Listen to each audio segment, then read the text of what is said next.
नमस्कार, मैं नीलेश दुबे हमारे आर्या परिवार में आप सभी का हार्दिक स्वागत करता हूं। उम्मीद करता हूं कि आप सभी लोग स्वस्थ होंगे और आप लोगों की पढ़ाई जो है बहुत ही बेहतर ढंग से चल रही होगी।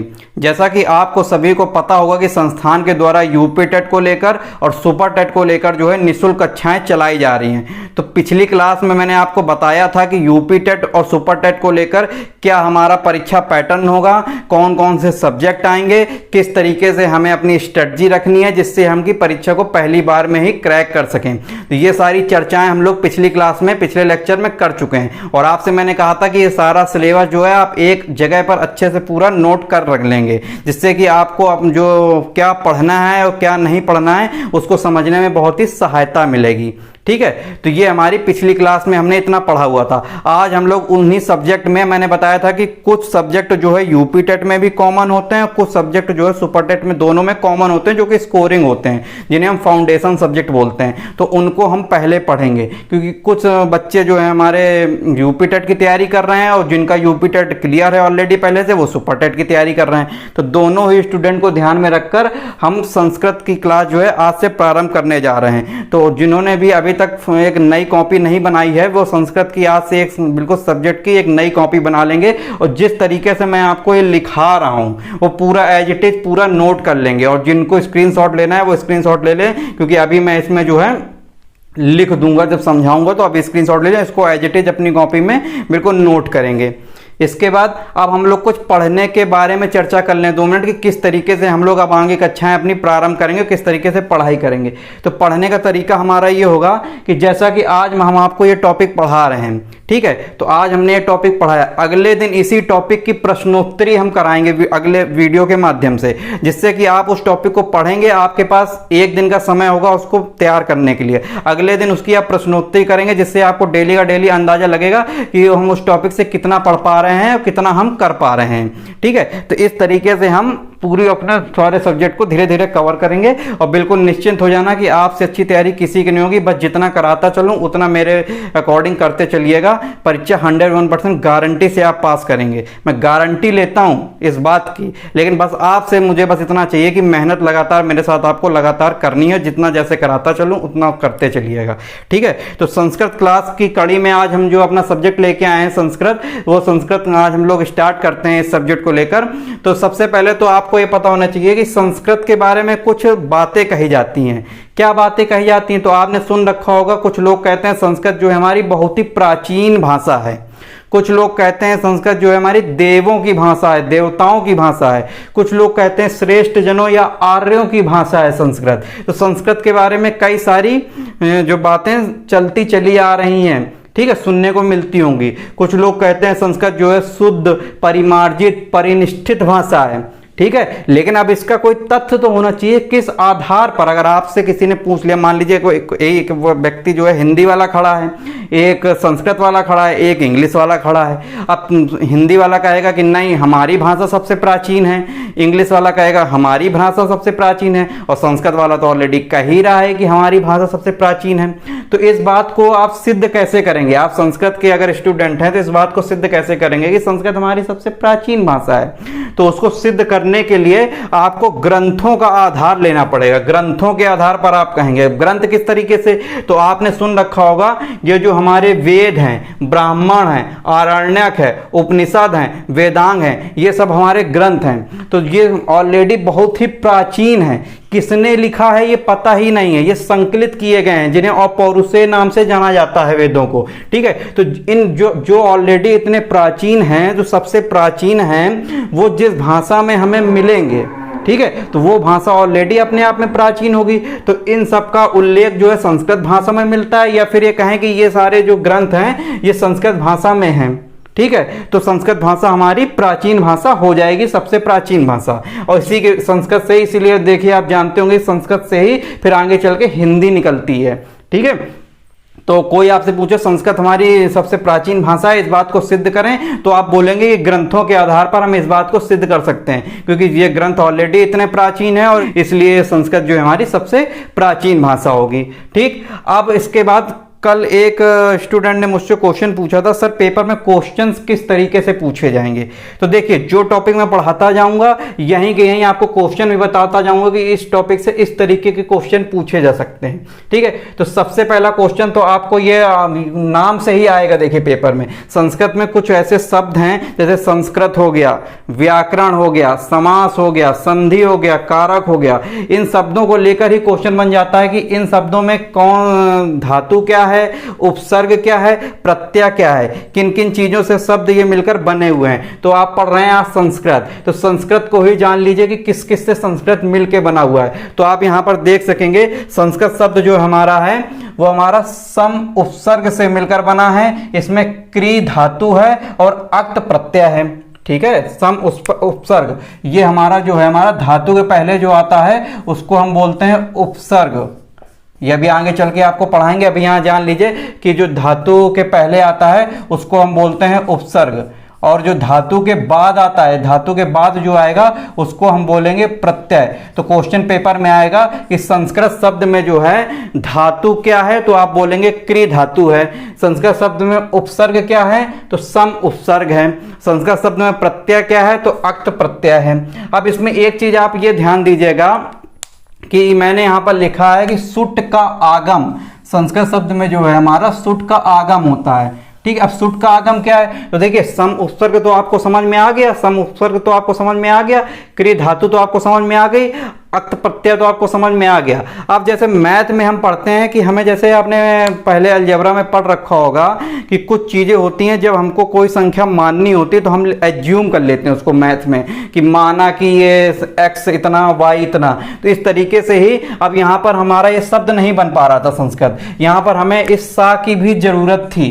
तो जब इस सा की जरूरत थी तो हम सीधा सीधा यहाँ पे जो हमारे संस्कृत के आचार्य हैं, जो प्रथम आचार्य हैं त्रिमुनियों में संस्कृत के कौन से हैं, पाणिनि संस्कृत व्याकरण के बोले जाते हैं। तो सीधा सीधा उन्होंने ऐसा नियम बनाया कि जिस भी शब्दों की हमें जरूरत पड़ेगी, जो शब्द नहीं बनेंगे उसका हम आगम कर लेंगे। तो आगम में संस्कृत शब्द में सा बनाना था तो उन्होंने सीधा सीधा बोल दिया कि सुट का आगम, इस तरीके से बोल दिया तो सा जो है आके यहाँ पर बैठ गया और संस्कृत शब्द जो है बन गया। इसी तरह यहाँ पे सा है तो सुट का आगम, ता है तो तुट का आगम हो जाएगा।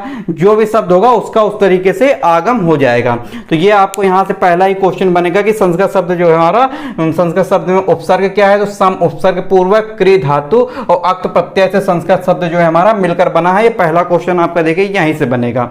अब इसके बाद संस्कृत को भी हम दो भागों में बांट के पढ़ते हैं। एक हमारी होती है वैदिक संस्कृत, एक हमारी होती है लौकिक संस्कृत। अब वैदिक संस्कृत क्या है और लौकिक संस्कृत क्या है, इसको हमने दो भागों में क्यों बांटा। तो देखिए पहले मैं आपको एक एग्जांपल दूं। जैसे कोई किसी बच्चे का जन्म होता है तो उसके माता पिता ने मान लीजिए उसका नाम सोनू रखा। ठीक है, जब वो धीरे धीरे बड़ा होता है तो उसके दोस्त यार या उसके घर वाले ही उसका नाम जो है धीरे धीरे बिगाड़ने लगते हैं, या फिर प्यार से कह लीजिए निक नेम बुलाने लगते हैं। सोनू है तो उसको सोनुआ कहने लगेंगे। उनकी माता जी, आपने देखा होगा कई बार आपकी मम्मी लोग भी, जैसे आप कहीं बैठे हैं नहीं सुन रहे हैं उनकी बात तो पहले बुलाएंगे दो बार सोनू सोनू। जब आप नहीं सुनेंगे कई बार तो कहेंगे ओ सुनुआ रे दारा। तो इस तरीके से कहने का मतलब है कि उस भाषा में जो है कुछ ना कुछ लोगों ने अपने आप में चेंजेस कर लिए, जिससे वो भाषा लोगों के लिए आसान हो गई। और फिर उस जब चेंजेस कर लिए तो उस भाषा से निकलना लोगों के लिए मुश्किल हो गया, क्योंकि वो अपने जीवन में उस भाषा को पूरी तरीके से आधार बना चुके थे। ठीक है, तो उसी लोक मतलब कहने मतलब कि वो एक तरीके से लोक कल्याण में प्रचलित हो गई वो भाषा।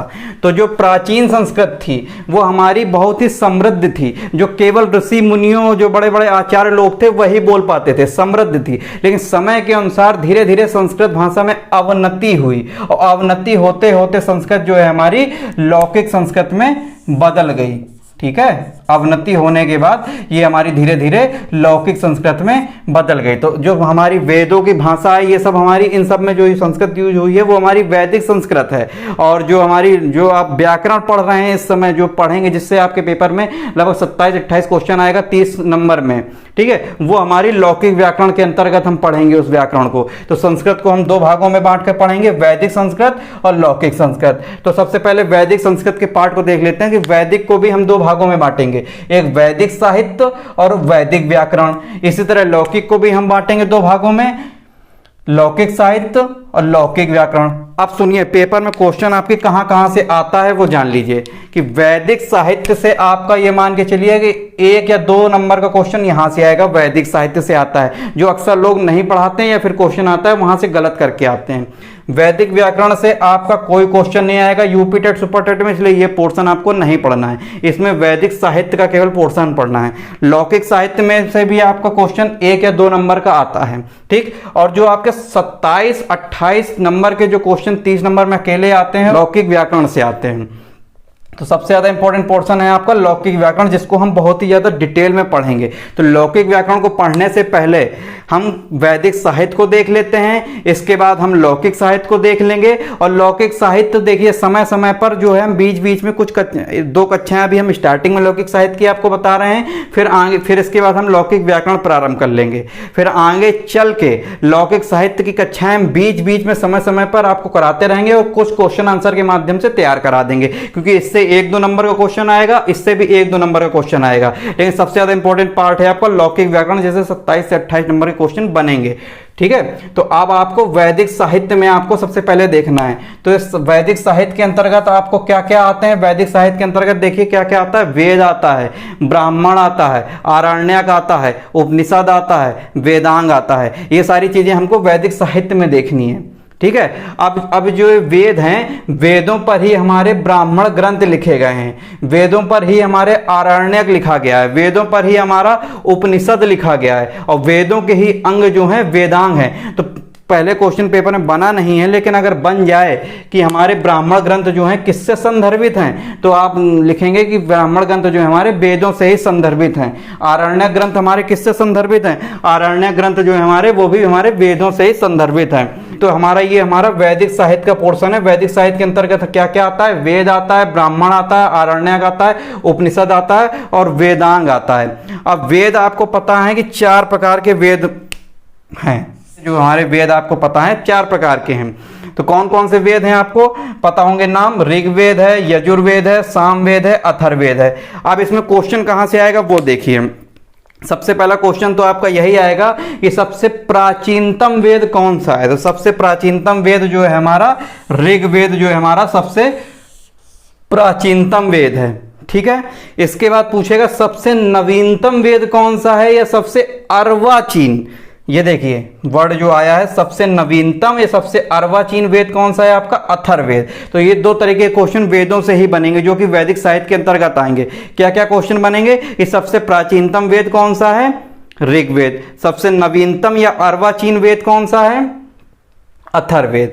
अब इसके बाद कुछ वेदों से कुछ चीजें जो हमारे नाटक होते हैं, जो नाटक साहित्य है, नाटक साहित्य में कुछ चीजें जो है हमारी वैदिक साहित्य से ही ली गई हैं, वैदिक साहित्य के अंतर्गत वेदों से ली गई हैं। तो किस वेद से क्या क्या लिया गया है नाटकों में, क्या क्या जो हम नाटक खेलते हैं उनमें क्या क्या लिया गया है, वो क्वेश्चन पेपर में पहले बना हुआ है। तो पेपर में क्वेश्चन आएगा कि ऋग्वेद से क्या लिया गया है। तो ऋग्वेद से हमारा पाठ लिया गया है, जो कथा वस्तु होती है, जो पाठन करते हैं, जो संवाद हम करते हैं नाटक में, वो हमारा किससे लिया गया है, ऋग्वेद से लिया गया है। तो आपको माइंड में रखना है कि जो हमारा पाठ करते हैं, जो हम संवाद करते हैं, वो हमारा किस वेद से लिया गया है, ऋग्वेद से लिया गया है। यजुर्वेद से क्या लिया गया है, तो यजुर्वेद में जो हम नाटक में अभिनय करते हैं, सबसे इंपॉर्टेंट यजुर्वेद से क्या लिया गया है, जो नाटक में हम अभिनय करते हैं वो हमारा यजुर्वेद से लिया गया है। और यज्ञ इत्यादि की भी चर्चा होगी वो हमारा यजुर्वेद के अंतर्गत ही आएगा। सामवेद से क्या लिया गया है, तो सामवेद से स्वर या गान लिया गया है, जो हम नाटक में गाना वाना गाते हैं, सारी चीजें करते हैं, वो हमारा सामवेद से लिया गया है। और अथर्ववेद से भैया क्या लिया गया है, जो नवीनतम है। अथर्ववेद से देखिए क्या क्या लिया गया, अथर्व जितना भी रस है वो अथर्ववेद से ही लिया गया। भैया जादू टोना भी अथर्ववेद से लिया गया। जादू टोना आप जानते होंगे, काला जादू, पीला जादू, और आप लोगों से अच्छा तो जादू टोना कोई समझता ही नहीं। इतने अच्छे अच्छे जादू टोना एक दूसरे पर करते हैं आप लोग, तो ठीक है, वो आप समझ सकते होंगे। तो जादू टोना किससे लिया गया है, वो भी अथर्ववेद से ही लिया गया है। कृषि संबंधी अगर बातें होंगी वो भी अथर्ववेद से ही ली गई हैं। औषधि संबंधी बातें अगर कुछ होंगी, औषधि से रिलेटेड, वो भी अथर्ववेद से ही लिया गया है। और औषधि को भेषज भी बोलते हैं, यहाँ पे ध्यान रखिएगा। विज्ञान या तकनीकी से संबंधित कुछ भी बातें होंगी वो भी अथर्ववेद से ही लिया गया है। तो यहाँ से एक क्वेश्चन बनेगा कि सबसे पहले तो मैंने आपको बताया वेदों में सबसे प्राचीन वेद कौन सा है, ऋग्वेद। सबसे नवीनतम या अर्वाचीन वेद कौन सा है, अथर्ववेद। ऋग्वेद से क्या क्या लिया गया, ऋग्वेद से हमारा पाठ लिया गया है, संवाद लिया गया है।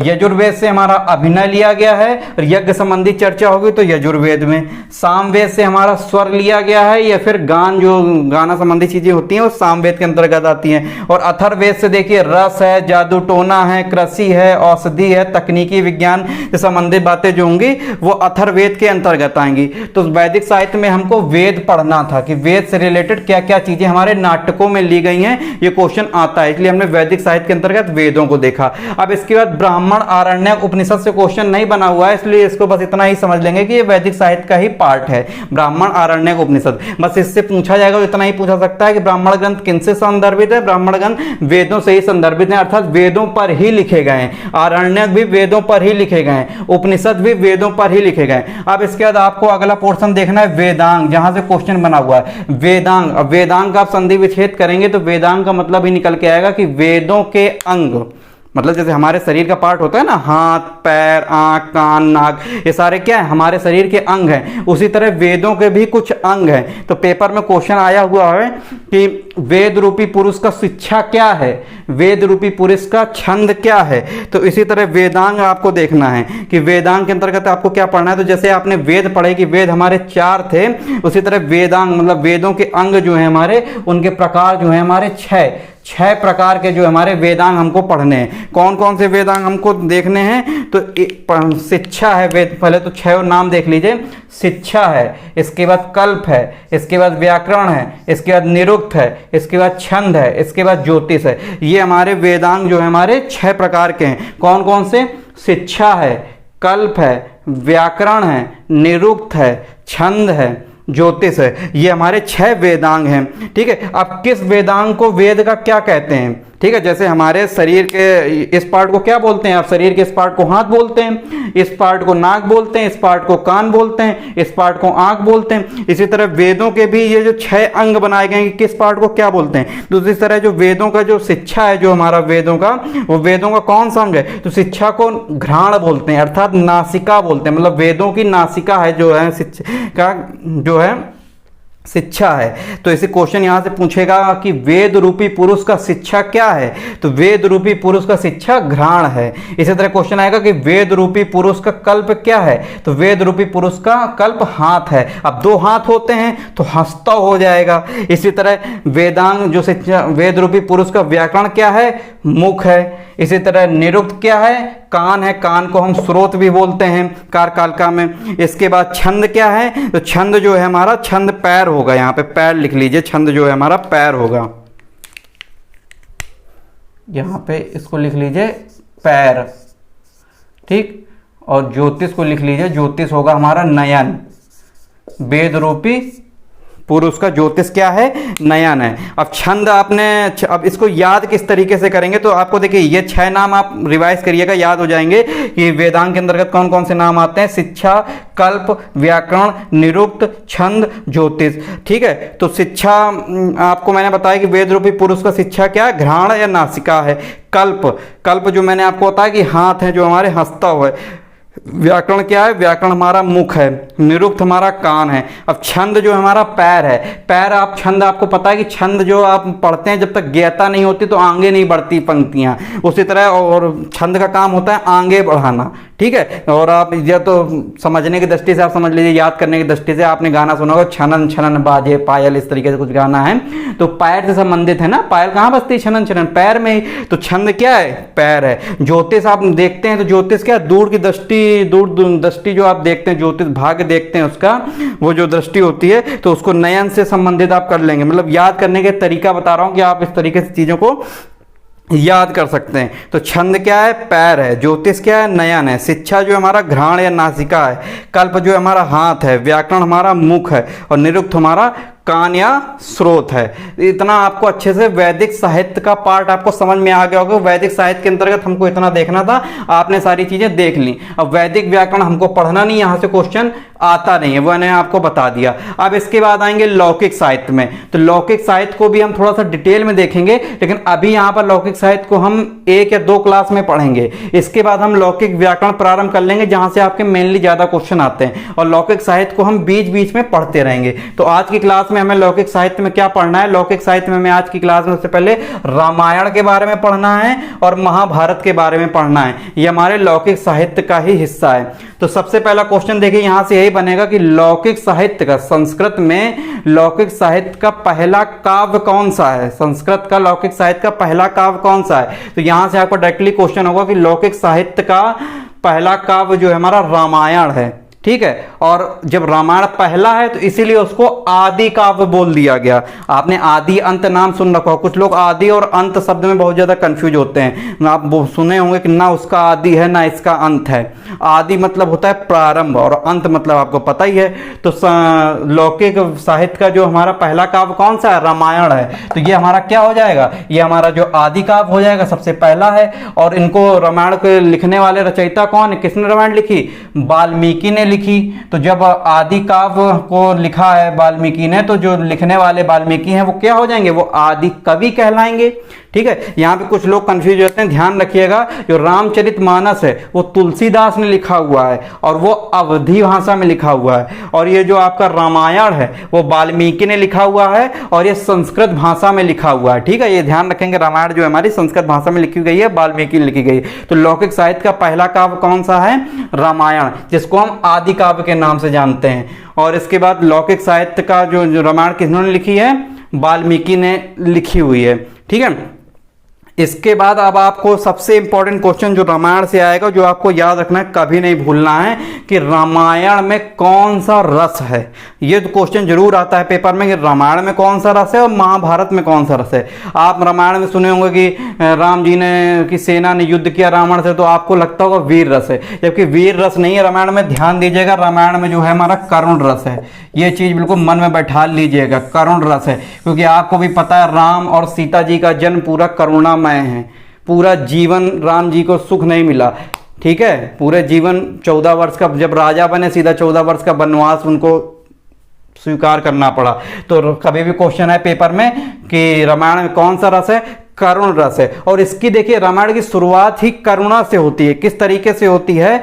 जो वाल्मीकि होते हैं वो हमारे तमसा नदी के किनारे जो है हमारे जल अर्पण कर रहे होते हैं। तो सामने दृश्य क्या देखते हैं? एक दो पंछी होते हैं, क्रौंच और क्रौंची नामक दो पंछी होते हैं। एक बहेलिया आता है और क्रौंच को जो है हमारे तीर से जो है मार देता है। तो दो क्रौंच और क्रौंची जब वो तीर से मार देता है क्रौंच को, तो क्रौंची जो है इतना विलाप करती है, मतलब इतना शोक में, दुख में वो ऑटोमेटिक मर जाती है। क्रौंच और क्रौंची मतलब दोनों मर जाते हैं। जब ये 10 वाल्मीकि देखते हैं तो उनका हृदय जो है करुणा से भर जाता है। आपने रस में पढ़ा है ना, करुण रस, तो करुणा से भर जाता है और उनके मुंह से ही एक श्लोक निकलता है। ठीक है, तो उस श्लोक की शुरुआत ही करुणा से हुई और उसके बाद महर्षि वाल्मीकि ने ही रामायण लिखी हुई है। तो जब रामायण की शुरुआत ही करुणा से हो रही है तो रामायण में कौन सा रस होगा? करुण रस होगा। आपको ये चीज ध्यान रखनी है, बहुत ज्यादा इंपॉर्टेंट क्वेश्चन है हमारा। इसके बाद अगला क्वेश्चन बनता है रामायण में कि रामायण में कितने श्लोक हैं? तो रामायण में आपको ध्यान देना है, रामायण में 24,000 श्लोक हैं। 24,000 श्लोक, जिसे आप संस्कृत में क्या बोलते हैं? अब देखिएगा, इस संस्कृत में उसको चतुर्विंशति सहस्री संहिता बोला जाता है रामायण को। अब पेपर में आ जाएगा कि रामायण में कितने श्लोक हैं? चतुर्विंशति सहस्री संहिता लिखा होगा, 24,000 नहीं लिखा होगा। तो आपको ध्यान देना है कि रामायण में जो कितने श्लोक हैं? 24,000 श्लोक हैं, जिसे चतुर्विंशति सहस्री संहिता बोला जाता है। अब इसको थोड़ा सा वर्ड को समझ लीजिए। देखिए 24 को टुकड़ों में बांटिए, 20 + 4, 24 को टुकड़ों में बांटिए 20, देखिए इस तरीके से बांटिए, 20 लिख सकते हैं इसको। इसके बाद इसमें 4 लिख सकते हैं और इसमें मानने के लिए इसको हम 1000 लिख सकते हैं। ठीक है, इस तरीके से हम इसको मानने के लिए लिख लेंगे, अपने समझने के लिए कि हम वर्ड को कैसे समझ सकते हैं। तो देखिए इसमें जो है हमारा 4 आएगा, तो 4 का मतलब हो गया चतुर।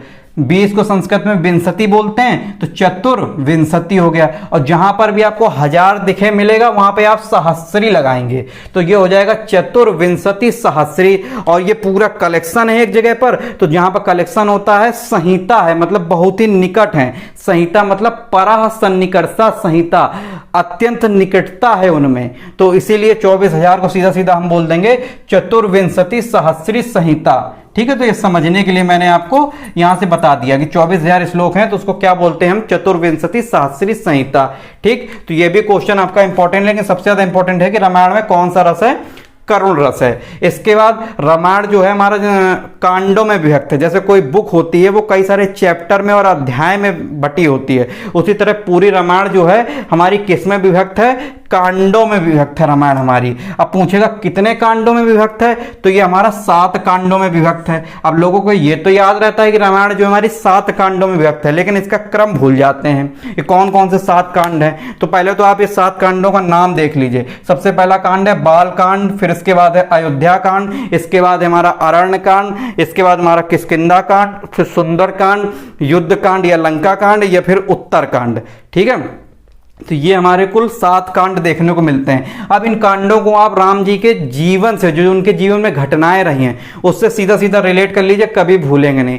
देखिए, राम जी का सबसे पहले जन्म हुआ होगा तो वो बाल अवस्था में रहे होंगे, तो सबसे पहले बाल कांड आएगा। इसके बाद जब थोड़े से बड़े हुए होंगे तो अयोध्या में घूमे घामे होंगे, तो उनके बाद सीधा इसके बाद आ जाएगा दूसरा अयोध्या कांड आ जाएगा। इसके बाद जब वो राजा बनने वाले थे तो उन्हें वनवास झेलना पड़ा, माता कैकेयी के उससे बोल लीजिए आशीर्वाद से उन्हें वनवास जाना पड़ा 14 वर्ष का, तो वो उसके बाद हमारा अरण्य कांड हो जाएगा। इसके बाद जब वनवास में जो उन वनवास के दौरान वहाँ पर इनकी मुलाकात किससे होती है? हनुमान जी से होती है, राम जी की।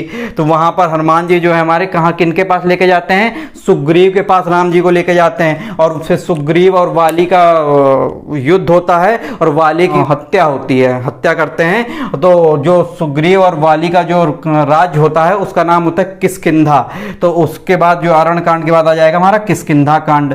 इसके बाद सीता जी का जब आपको भी पता है कि हरण हो गया था, रावण जो उठा ले गया था, तो हनुमान जी जब पता लगा कर आए थे समुद्र पार करके कि सीता जी जो है लंका में हैं, तो वहां से कौन सा समाचार, कैसा समाचार लेके आए होंगे? वहां से सुखद समाचार लाए होंगे ना।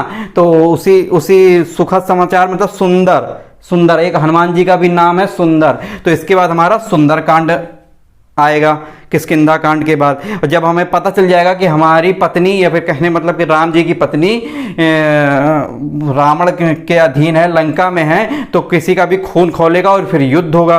तो उसके बाद हमारा युद्ध कांड या लंका कांड। अब रामायण में बात करेंगे तो रामायण में उसी को युद्ध कांड बोलते हैं, रामचरितमानस में बोलेंगे तो रामचरितमानस में उसी को लंका कांड बोलते हैं। और इसके बाद जब ये युद्ध कांड और लंका कांड हो जाता है, जब रावण मर जाता है, तो राम जी जो है वापस अयोध्या की तरफ जाते हैं, तो जब वापस अयोध्या की तरफ जाते हैं तो उत्तरकांड घटना आती है। ठीक है, अब आपको मैंने बताऊं, मैं आपको, जैसे ये भारत का नक्शा है, यहाँ पे हमारी मान लीजिए लंका है, लंका से जब युद्ध जीत लेंगे तो अयोध्या तो इधर का ही है, तो इधर से जब उत्तर की तरफ आएंगे, ठीक है, तो हमारा इसके बाद उत्तरकांड आएगा। तो इस तरीके से आपको 7 कांड जो है हमारे ध्यान रखने। कौन कौन से 7 कांड है हमारे? बालकांड, बस राम जी के जीवन से रिलेट कर लीजिएगा, आपको एक कांड कभी नहीं भूलेगा। बालकांड, अयोध्या कांड, अरण्य कांड, किष्किंधा कांड, सुंदर कांड, युद्ध कांड, उत्तरकांड। ठीक है, तो ये कांडों से चर्चा हो गई, यहाँ से क्वेश्चन बना हुआ है, इसलिए ध्यान से देखिएगा। अब इसी में से एक क्वेश्चन और बनता है कि इन्हीं कांडों में सबसे बड़ा कांड कौन सा है और सबसे छोटा कांड कौन सा है। तो आपको ये अच्छे से पता होगा कि युद्ध जो है कितने दिनों तक चला था। लगभग जो 14 वर्ष जो है इनका व्यतीत हुआ था, युद्ध में ही व्यतीत हुआ था।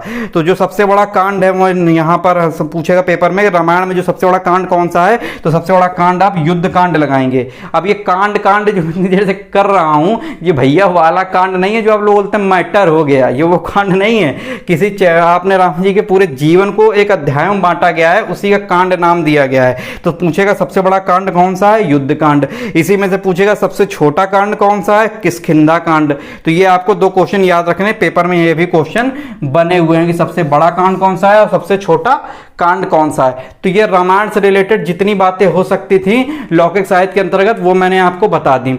इसी तरह अब आपको लौकिक साहित्य के अंतर्गत महाभारत के बारे में देखना है। अब महाभारत के बारे में सबसे पहला ही क्वेश्चन सुन लीजिए कि दुनिया का सबसे विशालतम ग्रंथ पूछेगा, कभी भी पेपर में आएगा तो आप टिक लगाएंगे महाभारत। तो ये दुनिया का सबसे विशालतम ग्रंथ है। इसके बाद इसको आर्ष काव्य भी बोलते हैं। अब आर्ष काव्य देखिए, रामायण को भी बोलते हैं और महाभारत को भी बोलते हैं। अब आर्ष मतलब क्या है? जो आर्ष है इसमें, आर्ष मतलब होता है देखना या देखकर, मतलब जिन काव्यों की जो रचना जो है देख कर की गई हो किसी अन्य काव्य से, उनको हम मतलब उन काव्यों को हम आर्ष काव्य बोलते हैं। तो कहने का मतलब कि महाभारत और रामायण के आधार पर या इन्हीं को देखकर आगे चलकर अन्य काव्यों की भी रचना की गई। तो उन काव्यों के लिए आधार कौन से बने? रामायण बना और महाभारत बना। तो इसीलिए इन काव्यों को हम आर्ष काव्य भी बोलते हैं कि देख देख कर अन्य काव्य भी लिखे गए, या फिर रामायण को भी हम आर्ष काव्य बोलते हैं। तो ये तो बहुत ज़्यादा इंपॉर्टेंट क्वेश्चन नहीं है, लेकिन सबसे ज़्यादा इंपॉर्टेंट आपको ये याद रखना है कि दुनिया का सबसे विशालतम ग्रंथ कौन सा है, महाभारत है। इसके बाद महाभारत किसने लिखी, तो आपने अच्छे से सुन रखा होगा वेद व्यास ने, लेकिन देखिए वेद व्यास भी कई हुए, इसलिए आपको पूरा नेम याद रखना है। तो महाभारत किसने लिखी, रचयिता कौन है महाभारत के, तो पूरा नाम याद रखना है, कृष्ण द्वैपायन वेद व्यास ने महाभारत लिखी हुई है। अब इसके बाद जैसे रामायण में मैंने बताया था 24,000 श्लोक हैं, वैसे महाभारत में कितने श्लोक हैं, 1,00,000 श्लोक हैं। ठीक है, अब मैंने आपको बताया था कि देखिए संस्कृत में 100 को क्या बोलते हैं, सत बोलते हैं। ठीक है, 100 को बोलेंगे सत, और मैंने आपको बताया था जहां पर भी 1000 देखे वहां पर सहस्त्री आप उसको बोलेंगे, तो ये हो जाएगा सत सहस्त्री, और ये कलेक्शन है एक जगह पर, तो इसी को संहिता बोल देंगे। तो जो 1,00,000 श्लोक हैं इसको हम क्या बोलते हैं संस्कृत में, सत सहस्त्री संहिता। जैसे 24,000 को बोलते थे चतुर्विंशति सहस्त्री संहिता, उसी तरह 1,00,000 को बोलेंगे सत सहस्त्री संहिता। तो महाभारत में जो हमारे कितने श्लोक हैं, लगभग 1,00,000 श्लोक हैं। पहले महाभारत में श्लोकों की संख्या कम थी, धीरे धीरे समय के अनुसार श्लोकों की संख्या बढ़ती गई, और वर्तमान में जो हमारे लगभग 1,00,000 श्लोक हैं। इसके बाद महाभारत के नाम को लेकर चर्चा कर लीजिए। पहले महाभारत का नाम जो है जय हुआ करता था, इसके बाद कुछ समय बाद इसका नाम भारत हो गया, और जब लगभग श्लोकों की संख्या 1,00,000 पहुंच गई तो बहुत सारे श्लोक हो गए ना, तो महाभारत इसका नाम हो गया। अब इसके बाद इसमें भी सबसे इंपॉर्टेंट क्वेश्चन, ये वाला क्वेश्चन जरूर याद रखिएगा कि महाभारत में रस कौन सा है, तो यहां पर भी याद रखिएगा कि महाभारत में जो है हमारा शांत रस है। जिस तरीके से मैंने आपको बताया था कि रामायण में कौन सा रस है, रामायण में करुण रस है, वैसे ही महाभारत में जो है हमारा शांत रस है। ये क्वेश्चन दोनों बहुत ही इंपॉर्टेंट है कि महाभारत में कौन सा रस है, शांत रस है। और कितने पर्वों में बटा हुआ है, रामायण मैंने आपको बताया कि कांडों में बटा हुआ है, इसी तरह महाभारत कितने पर्वों में बटा हुआ है, ये हमारा 18 पर्वों में बटा हुआ है। अब 18 पर्वों में भी कुछ पर्व इंपॉर्टेंट है, जैसे भीष्म पर्व है, भीष्म पर्व से श्रीमद् भगवत गीता ली गई है। ठीक है, तो वो मैं आपको नेक्स्ट क्लास में पर्वों के बारे में थोड़ा सा और श्रीमद् भगवत गीता के बारे में चर्चा करूंगा। अभी फिलहाल आप आज के लिए आप यह इतना ही ध्यान दीजिए कि महाभारत जो है कितने पर्वों में बटा हुआ है, 18 पर्वों में। ये पर्व और कांड मैंने आपको बताया ना कि जिस तरीके से किताब बटी होती है चैप्टर में और खंडों में, अध्यायों में, उसी तरीके से महाभारत जो पूरा ग्रंथ है वो हमारा किसमें बटा हुआ है, वो हमारा पर्वों में बटा हुआ है। इसके बाद आपको मैंने बताया कि महाभारत में कौन सा रस है, शांत रस है। इसी तरह इसमें इन पर्वों में सबसे बड़ा पर्व कौन सा है, तो महाभारत में सबसे बड़ा पर्व जो है हमारा शांति पर्व है, जैसा कि ये लिखा हुआ है शांति पर्व है। तो यहाँ पे आप ध्यान दीजिएगा कि सबसे बड़ा कांड कौन सा है, सबसे बड़ा कांड इसमें युद्ध कांड है, सबसे छोटा कांड जो है किष्किंधा कांड है। इसी तरह महाभारत में सबसे बड़ा पर्व, महाभारत में सबसे बड़ा पर्व शांति पर्व है, और सबसे छोटा पर्व जो है महाप्रस्थानिक है। ठीक है, अब इसमें लगभग महाभारत संबंधित कुछ बातें और रह गई हैं, वो अगली क्लास में हम देखेंगे। जैसे पर्वों में भी हमें कुछ पर्व का नाम याद रखना है, जैसे आदि पर्व है, सभा पर्व है, वन पर्व है, और इसके बाद भीष्म पर्व है, जैसे श्रीमद् भगवत गीता ली गई है, इसके स्वर्गारोहण है। ठीक है, तो ये कुछ पर्वों के बारे में देखेंगे। इसके बाद गीता के बारे में भी, भगवत गीता के बारे में देखेंगे, जिसमें 700 श्लोक हैं। ठीक है, जिसमें 700 श्लोक हैं, 18 अध्याय हैं, और गीता में भी पूछेगा कौन सा रस है, तो गीता में भी जो है हमारा शांत रस है।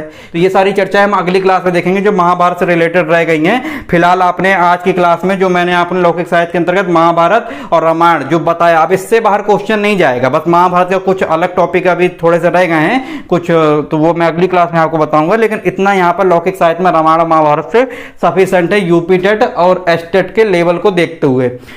तो उम्मीद करूंगा कि आज की क्लास में आपको जो है सारा अच्छे से समझ में आया होगा। ठीक है, अब इसके बाद मुख्य बात यह है कि अब किसी को अगर कुछ डाउट होगा आज की क्लास में तो कमेंट सेक्शन में डाउट अपना लिखेंगे, लेकिन कमेंट सेक्शन में अपनी प्रतिक्रिया जरूर देंगे। क्लास समझ में आ रही है कि नहीं आ रही है, अपनी प्रतिक्रिया देना बहुत जरूरी है, जिससे हमें भी पता चले कि हाँ आप पढ़ रहे हैं और आप लगातार पढ़ने के लिए मोटिवेट हैं। तो आप के मोटिवेशन को देखकर हम भी आपको पढ़ाने के लिए अब दुगनी फिर मेहनत और करेंगे कि हाँ आप पढ़ रहे हैं, आपको सिलेक्शन हर हाल में मुझे दिलाना ही दिलाना है। इसलिए प्रतिक्रिया देना बहुत ही जरूरी है, इसलिए कमेंट सेक्शन में अपनी प्रतिक्रिया जरूर देंगे। आज की क्लास हम यहीं रोकते हैं। अब अगली क्लास में हम आगे का जो टॉपिक है लौकिक साहित्य का वो लेकर आएंगे, और इसके बाद फिर पूरा विधि विधान से लौकिक व्याकरण को प्रारंभ करेंगे। ठीक है, तो आज की क्लास के लिए इतना ही रखते हैं। धन्यवाद।